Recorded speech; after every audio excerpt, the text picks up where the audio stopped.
Warga Ambon ramaikan gerakan pangan murah di pelataran Pantai Losari Ambon. Gerakan pangan murah menjual sejumlah komoditas seperti beras, minyak goreng, tepung terigu, telur, bawang merah, hingga sayuran. Warga yang datang mengaku merasa terbantu karena dapat memperoleh bahan pokok dengan harga di bawah pasaran. Gerakan pasar murah dilaksanakan Pemprov Maluku bekerjasama dengan Badan Pangan Nasional dengan melibatkan 8 distributor.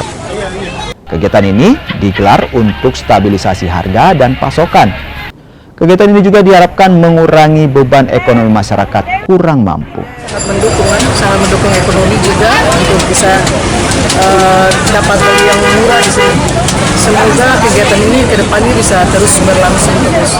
Nah, rencananya sih sebenarnya adalah dalam rangka stabilisasi harga dan juga stabilisasi pasokan bahan pangan yang ada di Maluku, terkait dengan sebentar lagi kan sudah mau Ramadan. Jadi kita sudah mesti siap-siap dari sekarang. Nah, jadi mulai dari beras SPHP, terigu, gula, sama minyak goreng, kemudian juga ada bawang-bawang